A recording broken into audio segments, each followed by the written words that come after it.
যাতে মামা মন্দিরে নিয়ে যেতে পারে, আর আমরা বাড়িতে কিছু ভগবানের জন্য ভোগ দেবো। Radhe Radhe, good morning, welcome to our channel. আশা করি আপনারা সবাই ভালো আছেন, আমরাও ভালো আছি।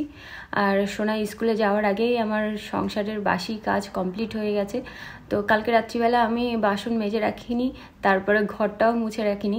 আপনারা হয়তো কালকে দেখেছেন যে কালকে আমাদের বাড়িতে কিছু আমার বান্ধবীদের নেমন্তন্ন করেছিলাম। তো ওনারা এসেছিলেন, তো ওনাদের সাথে গল্প করতে করতে রাত হয়ে গেছিলো। এইবার ওই জন্য রাত্রিবেলা ওই কাজগুলো করে রাখিনি। সকালবেলা ঘুম থেকে উঠেই ওই বাসন মাজাটা যা আমার করতে ইচ্ছে করে না, তো ওই জন্য রাত্রিবেলায় করে রেখে দিই। তো কালকে রাত্রিবেলা যেহেতু দেরি হয়ে গেছে, ওই জন্য কালকে রাত্রিবেলা আর করিনি, আজকে সকালবেলা উঠেই করেছি ওইগুলো। তার মধ্যে আজ সকালবেলা কিছু রান্না করিনি, কালকে রাত্রিবেলা পিৎজা করেছিলাম, তো পিৎজা ছিল। তো সোনা স্কুলে সেই পিৎজাটাই নিয়ে গেছে, তো ওই জন্য আজ সকালবেলা রান্না করতে হয়নি।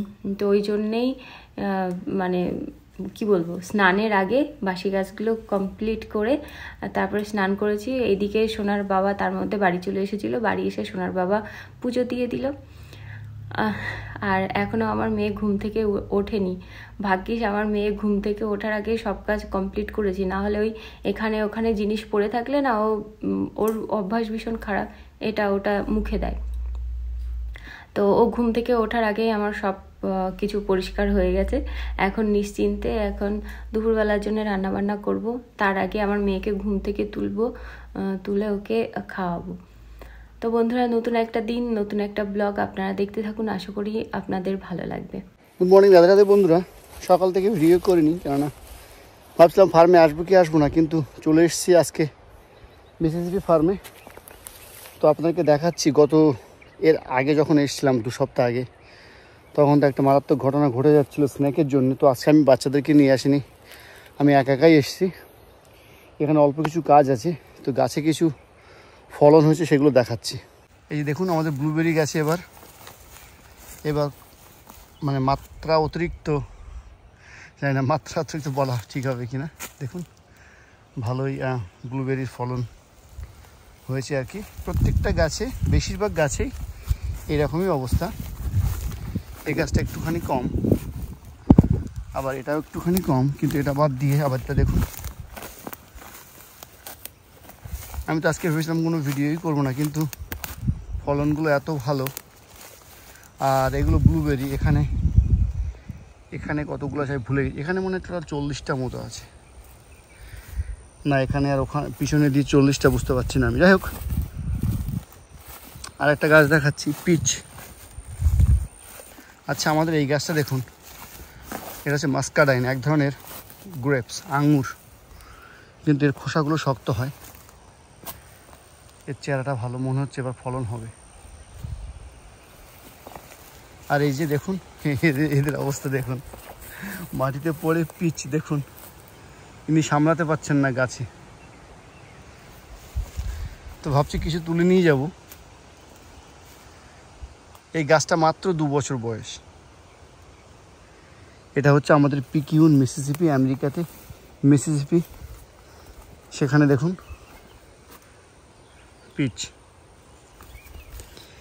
2 সপ্তাহ আগে ভাবছিলাম এখন আর রেডি হয়নি, তো আজকে দেখি পড়ে গেছে। মাটিতে পড়ার কারণ আমি জানি না, পুষ্টির অভাবে কি পেকে পড়েছে, যেহেতু প্রথমবার আমরা এটা দেখছি ওই জন্য বুঝতে পারছি না। তো গাছে এখনও কিছু কাঁচা আছে, আবার এগুলো মনে হচ্ছে পাকা। দেখুন কত সুন্দর লাগছে, কালারটাও সুন্দর। পিচ নেকটারিন দুটো একই রকমের দেখতে, স্বাদও অনেকটা একই, কিন্তু আমি দুটো ডিফারেন্স জানি না। আমার এখানে নেকটারিনও লাগিয়েছি। এই পাশেরটা কি গাছ দেখি,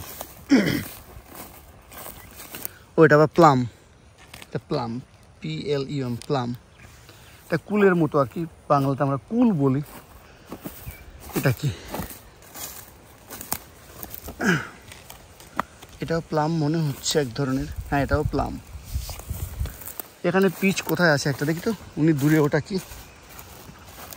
এটা তো আপনারা সবাই জানেন, বেদানা গাছ, পমগ্রানেট। আচ্ছা, এর স্টিকারটা নেই তো বলতে পারবো না, কিন্তু দেখে মনে হচ্ছে প্লামই হবে। এটাও প্লাম, এই যে দেখুন অলরেডি হয়েছে গাছে, ঠিক দেখুন ঠিক কুলের মতোই দেখতে, ঠিক কুলের মতোই দেখতে। যাই বন্ধুরা, কথা বাড়াবো না, কাজ শুরু করে দিই, অনেক কাজ আছে। দেখুন এই ব্লুবেরি গাছটাও ভালো ফলন হয়েছে। ঠিক জুনের শেষে কিংবা জুলাইয়ের মাঝামাঝি এদের ফলনটা পাকবে আর কি। এরা ঠিক পুরোপুরি ব্লু হয়ে যাবে যখন পাকবে এবং বড় হবে, ওই জন্য এটাকে ব্লুবেরি বলে। আর ব্ল্যাকবেরি জমিতে ভর্তি, মানে যেগুলো জংলি ব্ল্যাকবেরি, আপনাদেরকে আমি দেখতে পেলে আপনাদেরকে বলবো। এই যে এগুলো হচ্ছে ব্ল্যাকবেরি গাছ, এই যে এগুলো ব্ল্যাকবেরি গাছ, এরকম ব্ল্যাকবেরি হয়েছে, এখনও কাঁচা, ওই জন্য লাল আছে। আর পেকে গেলে পুরোপুরি ব্ল্যাক হয়ে যায়। এর আগে কিছু দেখলাম ব্ল্যাক, হোক দেখতে পেলে আপনাদেরকে বলবো। আর আজকে আমি এই যে বড় এই যে হাই বুট পরে নিয়েছি, কাজ শুরু করে দিই। বন্ধুরা কিছু ব্ল্যাকবেরি খুঁজে পেয়েছি, দেখুন ভালো কোয়ালিটির না, কিন্তু যেহেতু জংলি নেই, কত ব্ল্যাকবেরি দেখেছেন, এমনি হয়ে যাচ্ছে। আর কচু গাছ আমরা লাগিয়েছিলাম, যে কচু গাছ হয়ে যাচ্ছে। একটা মান কচু গাছ আছে এখানে, আখ গাছগুলো ভালো অবস্থা না, ওই জন্য মেরে দেওয়া হয়েছে। যে মান কচু গাছ এখানে বড় হয়েছিল কিন্তু পচে গেছে নিচে, তোলা হয় না বলে। ফিগ গাছগুলোর অবস্থা খুব সঙ্গীন। এদেরকে বসানো হয়েছে এই একই এই যে নাশপাতি গাছ তার সাথে, কিন্তু এদের যত্ন একটু কম হচ্ছে বলে এদের অবস্থা খুব খারাপ। ওই জন্য গোড়াটাকে ভালো করে খুঁড়ে নিচ্ছে এমন করে, খুব শক্ত মাটি, তারপর একটু সার দেবো 13 এটাকে দেবো, দিলে যদি একটু চাঙ্গা হয় এরা, যাতে শীতের সময় এরা একটু চাঙ্গা থাকে, যাতে না মরে, তাহলে নেক্সট ইয়ার এদের বৃদ্ধিটা ভালো হবে। কিন্তু একটা গাছ খুঁড়তেই কষ্ট হয়ে যাচ্ছে। এখন 8টা গাছ আছে এখানে, 8টা গাছ আছে এখানে টোটাল, একটা খোলা হয়েছে পাশে লাস্ট টাইম। আর ঝিরঝির করে বৃষ্টি আসছে, জানি না কী হবে, বৃষ্টি হলে তো ভালো, দেখা যাক কী হয়। বন্ধুরা কাজ তো চলছে, কাজ করতে করতে হলে একটু বিশ্রাম নিই। বিশ্রাম ঠিক না, এই জিনিসগুলো কুড়াই বসে বসে, এগুলো কুড়িয়ে নিই যেগুলো ভালো আছে নিচে। আর গাছের এগুলো দেখি অল্প কটা তুলি, দেখি নিচে থেকে কুড়াতে পারি কিনা। দেখা যাচ্ছে নিচে যেগুলো পড়েছে সেগুলো ডিফেক্টিভ, দেখুন বেশিরভাগ এরকম, তো এগুলো নেওয়া যাবে না। তো আমি গাছের থেকে কুড়িয়ে নেব, গাছের থেকে পেড়ে নেবো, কুড়িয়ে নেবো না। নিজে হাতে পারতে কত ভালো লাগবে দেখুন, এরকম করে। ওই এখনো শক্ত আছে লেগে, দেখি এটা খেয়ে দেখি কেমন লাগে।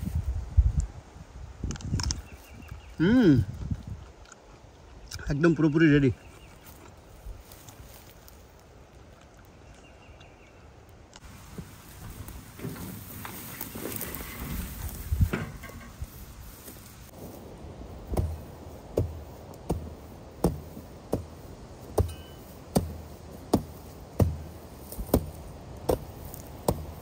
বন্ধুরা এটাই লাস্ট গাছ, লাস্ট বলতে এটা গাছটা গোড়াটা খুলেই সার দিলেই হয়ে যাবে। আর দেখুন যেখানে আমি এমন পাচ্ছি, এই যে ব্ল্যাকবেরি এরকম করে তুলছি, এটা ওটা ভালো না, যেটা ভালো এটা ভালো, এমন করে তুলছি, তুলে আরেকটা কোথায় দেখলাম এখানে, এখানে অনেকগুলো আছে, এই যে এমন করে তুলছি। এই কাটা খুব কাটাই গাছে। আর দূরে কোথায় দেখলাম এখানে, এই যে এই এমন করে তুলছি, তুলে একটুখানি এমন করে ফু দেবো, এমন করে ফু দেবো, দিয়ে এমন করে খেয়ে নেবো। এটা একটু খারাপ, এটা একটু খারাপ, ফেলে দিলাম। এই যে এমন করে ফু দিচ্ছি, দিয়ে এই যে ইয়াম ইয়াম। প্রচণ্ড রৌদ্র, টাক ফাটা রৌদ্র, ওই জন্য টাকটাকে ঢেকে নিয়েছি। এই লাস্ট গাছ। আর এখানে ব্ল্যাকবেরি প্রচুর, কত তুলবো, বুঝলেন কত রৌদ্র। তো বন্ধুরা এই যে ফলগুলো তুলে নিচ্ছি, যেগুলো পারি, কেন আবার কবে আসা হবে না আসা হবে, আর এগুলো পড়ে যাচ্ছে বিভিন্ন কারণে, ডিফেক্টের জন্য পড়ে যাচ্ছে। সুন্দর ফল, দেখুন কেমন লাগে ফল তুলতে গাছের থেকে, কি মামা? আর মামা এসছে আমাকে হেল্প করছে, আমরা মামা ভাগ্নে মিলে প্রচুর ফল কাজ করলাম বাগানে। এগুলো পিচ্ছি পড়ে গেল, আশা করিনি এত হবে, সবই ভগবানের ইচ্ছা, কি মামা, তাই না?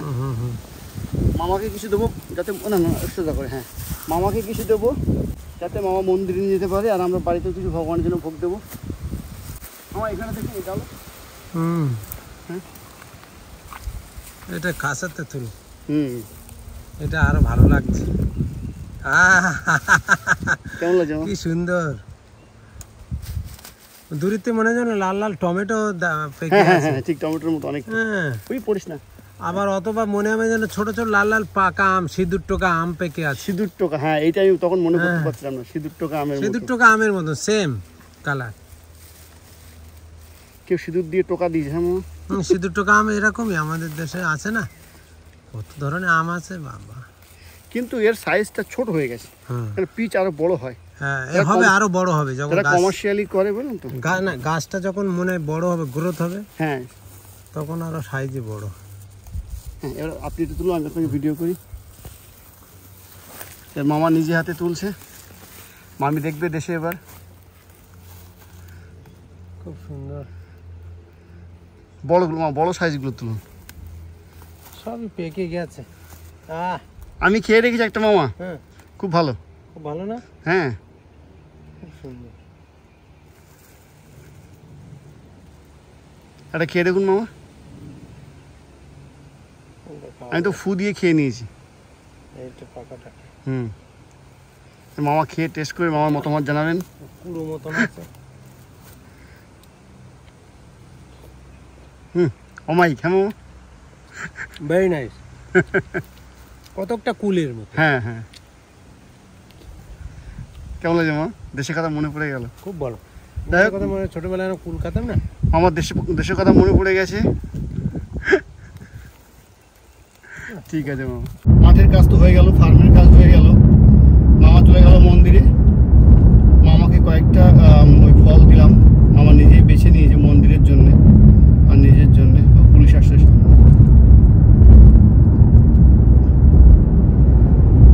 তো আর আমি চললাম এবার, এই যে গ্রামের রাস্তা দিয়ে চলছি।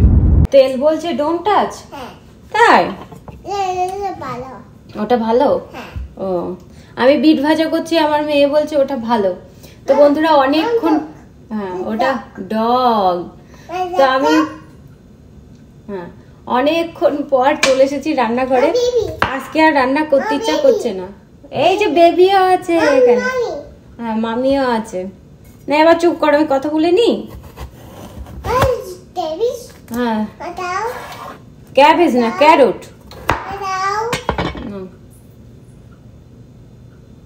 অনেকক্ষণ পর চলে এসেছি রান্নাঘরে। তো যেহেতু প্রত্যেকদিন বলছি, আর বেশি দিন নেই, ফ্রিজে যা সবজি আছে সেগুলোই ব্যবহার করব। তো এখানে আছে গাজর, কালকে আবার নৃসিংহ চতুর্দশী, কালকে আবার ওই একাদশীর মতন করে রান্না করব। তা ভাবছি বড়দা বিনস দিয়ে গেছে, তো ওই বিনস রান্না করব না গাজর দিয়ে বিনস দিয়ে ইয়ে দিয়ে পোস্ত দিয়ে একটা সবজি করি। ওইদিকে তো বিট ভাজা হচ্ছে, তো দেখি কি করি। গাজর আবার কালকেও রান্না করব।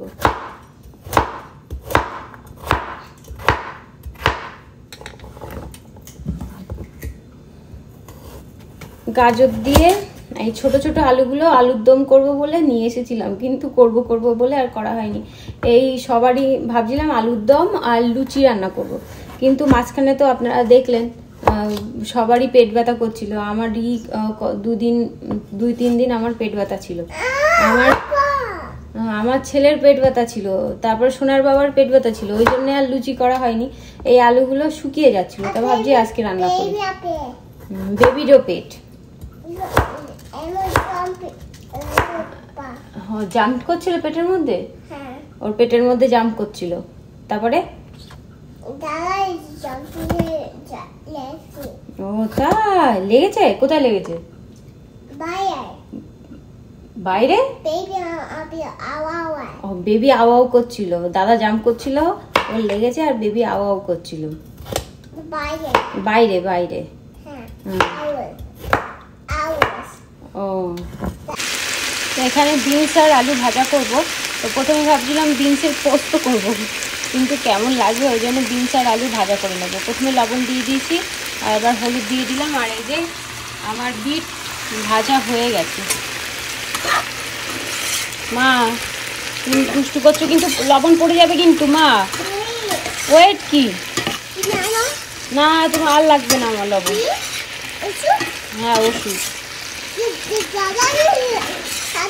এটা হলুদ ওষুধ না মা। হ্যাঁ আচ্ছা ঠিক আছে। এদিকে বাচ্চারা খেলা করছে আর এদিকে দেখুন আমাদের বাগানের গাছগুলো বেশ বড় হয়েছে। লাউ গাছগুলো দেখো কত বড় হয়েছে। এই লাউয়ের মাথা হচ্ছে আমাদের ইঁদুরে খেয়ে গেছে, আমাদের বাগানের ইঁদুর। এমা এদিকে তো আলু গাছ মারা যাচ্ছে, তার মানে আলু পোক্ত হয়ে গেছে নাকি? থাকবে তো আমরা আস্তে আস্তে অতদিন। এদিকে আমাদের বেগুন গাছে বেগুন হয়েছে। এই বেগুনটা থাকলে হয় বলো, ওই বেগুনটা ইঁদুরে না খেলেই হবে। এবার আমরা চলে গেলে এই রাজত্ব হবে বেগুন, ইঁদুরের রাজত্ব। বড়দা এসে বেগুন পাবে কিনা তাও সন্দেহ। ওইখানে লাগিয়েছে ওই গাছটা? ও তাই। আর লিওর মা যে গাছটা দিয়েছে সেই গাছটা কোথায় লাগিয়েছে? ও একটা পেয়ে গেছে, যা রোদ দিয়েছে দেখো দেখো দেখো। কালকে তোলা যাবে একটা দুটো তিনটে। বড়দাকে বলবা যে প্রত্যেকদিন এসে ব্ল্যাকবেরি গুলো তুলে নিতে, না হলে নষ্ট হয়ে যাবে। দেখো কন্টিনিউয়াসলি হয়ে যাচ্ছে। হ্যাঁ ব্ল্যাকবেরি পাকছে, মাঝারি ছোট আবার ফুল হচ্ছে। চলো দেখি কচুর লতিগুলো কত বড় হয়েছে। এই তো তোলার মতন হয়ে গেছে, তুলবা? আমি ছাড়িয়ে রেখে দেবো, ওখানে রান্না করবো পরশুদিনকে সকালে, ভাজা করবো ওখানে। না কালকে তুলবো ওখানে, তাহলে আজকে থাকা একটু বড় হয়ে যাবে।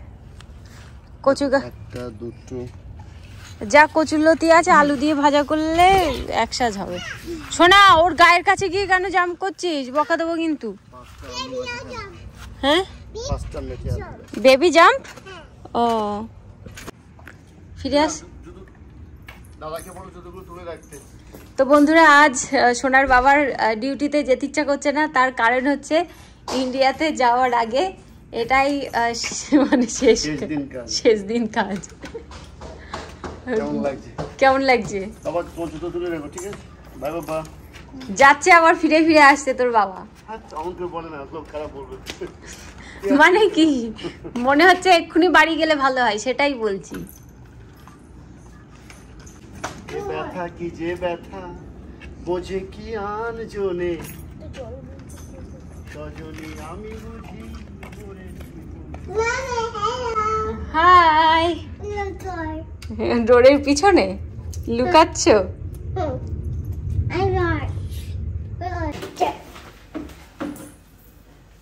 তো বন্ধুরা আজকে ফ্রিজটা পরিষ্কার করতে হবে, না হলে আর ফ্রিজ পরিষ্কার করা হবে না, কারণ কালকে থেকে ভীষণ ব্যস্ত হয়ে যাব।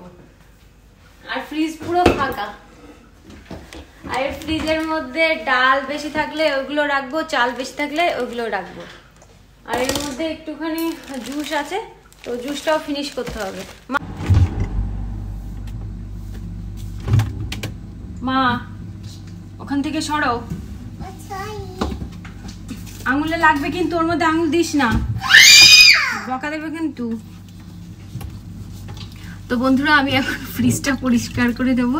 আর ফ্রিজ পরিষ্কার করার সময় কি হয় বলুন তো, আমি তো অতটাও লম্বা না যে চেয়ারে না উঠে আমি ফ্রিজ পরিষ্কার করতে পারি।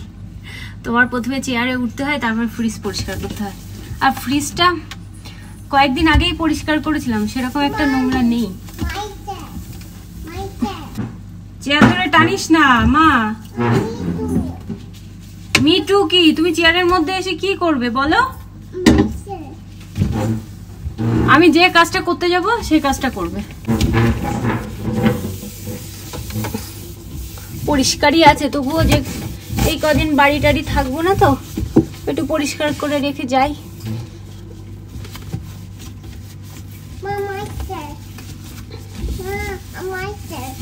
পরিষ্কার করার পরে এর মধ্যে অনেক জিনিস রাখতে হবে। না মা, পড়ে যাবে কিন্তু।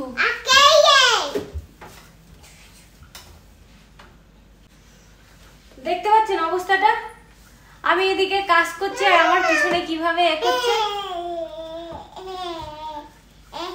যেখানে যাব এইভাবে আমার পিছনে লেগে থাকবে। তো বন্ধুরা দেখুন, এই যে ফ্রিজটা আমার পরিষ্কার করা হয়ে গেছে। ফ্রিজ মোটামুটি পরিষ্কারই ছিল, তবুও আমি আমার মতন করে পরিষ্কার করে নিলাম। এই যে সব চকাচক হয়ে গেছে। তো বন্ধুরা এবার আমার ফ্রিজের জিনিসপত্র দেখে আপনারা অবাক হয়ে যাবেন। ফ্রিজ পরিষ্কার করার পর এর মধ্যে ডাল, তারপরে যা যা মানে আমার বাইরে ছিল সব আমি ফ্রিজের মধ্যেই রেখে যাচ্ছি। ফ্রিজের মধ্যে থাকলে এই জিনিসগুলো ভালো থাকবে, আর এমনিতে ফ্রিজ চালানো থাকবে।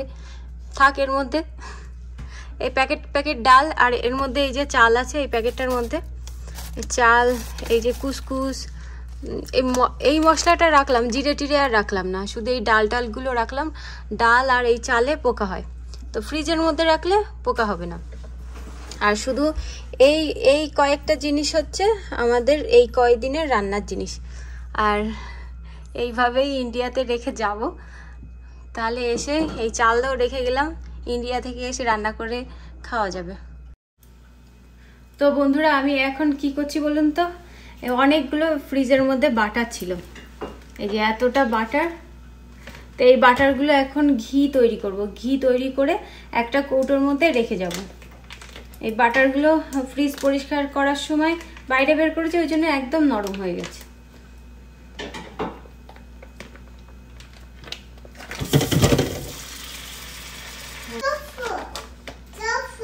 এটা তোফু না, বাটার। ইয়েস, আমি কখনো এইভাবে বাটার তৈরি মানে ঘি তৈরি করিনি। অনেকের কাছে শুনেছি যে এরকম করে ঘি তৈরি করে, এরকম করে ঘি তৈরি করলে নাকি ঘির গন্ধটাও সুন্দর হয়, খেতেও ভালো হয় নাকি। তা আমি এই প্রথম তৈরি করছি। সোনার বাবা অনেকদিন আগে বলছিল যে তুমি এই বাটারগুলো ঘি তৈরি করে নাও। তা আমি ভাবছি যে এগুলো শেষ হয়ে যাবে, তা দেখছি শেষ হচ্ছে না। তা ভাবছি বাটারই তৈরি করে নিই, বাটার বলছি ঘি তৈরি করে নিই এই বাটারগুলো দিয়ে। উল্টো পাল্টা হয়ে যাচ্ছে। মাখন।